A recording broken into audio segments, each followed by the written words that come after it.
ഇന്ന് നമ്മൾ ഡിസ്കസ് ചെയ്യാൻ പോകുന്നത് ഡയബറ്റീസ് കണ്ണിനെ എങ്ങനെ ബാധിക്കുന്നു എന്നുള്ളതിനെ കുറിച്ചാണ്. പ്രമേഹം കണ്ണിനെ ബാധിക്കുന്നത് വളരെ ഡേഞ്ചറസ് ആയൊരു കണ്ടീഷനാണ്. പലർക്കും ഇതുകൊണ്ട് വിഷൻ നഷ്ടപ്പെടാം, കണ്ണിലെ കാഴ്ച കുറഞ്ഞു പോകാം, അതുപോലെ തന്നെ കണ്ണ് പെർമനൻ്റായി വേദന വരുന്ന ഗ്ലൗക്കോമ പോലുള്ള കണ്ടീഷൻ ഉണ്ടാകാം.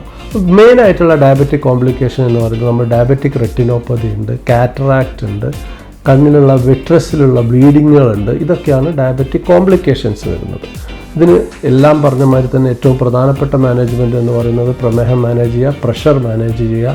അതിൻ്റെ ഒപ്പം തന്നെ റെഗുലറായിട്ട് നമ്മൾ നമ്മുടെ കണ്ണിൽ ചെക്കപ്പ് നടത്തണം. കാരണം കണ്ണിലെ ഈ ഡയബറ്റിക് റെറ്റിനോപ്പതി വരുന്നത് കാണുന്നത് ഏർലി കാണുകയാണെങ്കിൽ നമുക്ക് ലേസർ വെച്ചിട്ടും പ്രമേഹത്തെയും പ്രഷറിനെയും മാനേജ് ചെയ്തുകൊണ്ടും കോംപ്ലിക്കേഷനെ പ്രിവെൻറ്റ് ചെയ്യാൻ പറ്റും. ആനുവൽ ഒരിക്കലെങ്കിലും, കൊല്ലത്തിലൊരിക്കലെങ്കിലും നമ്മുടെ കണ്ണ് ചെക്ക് ചെയ്യുകയും റെറ്റിന ചെക്ക് ചെയ്തുകൊണ്ട്, അത് നമ്മൾ വിഷൻ ചെക്ക് ചെയ്യല്ല, കണ്ണിലെ റെറ്റിന ചെക്ക് ചെയ്ത് അവിടെ പുതിയ രക്തക്കൊഴലുകൾ ഉണ്ടാവുകയോ മറ്റോ ഉണ്ടെങ്കിൽ അതിനുള്ള തക്കതായ ചികിത്സ എടുക്കുകയും ചെയ്യുകയാണെങ്കിൽ ഭാവിയിലുള്ള നമ്മുടെ വിഷൻ ലോസ് അല്ലെങ്കിൽ കാഴ്ച മങ്ങുന്നതിനെ പ്രിവെൻറ്റ് ചെയ്യാൻ പറ്റും. അപ്പോൾ പ്രമേഹം മാനേജ്മെൻറ്റിൽ ഏറ്റവും പ്രധാനപ്പെട്ട ഒരു ഭാഗമാണ് റെഗുലർ ഐ ചെക്കപ്പും അതിന് ആവശ്യമായ ട്രീറ്റ്മെൻറ്റ് എടുക്കുന്നതും.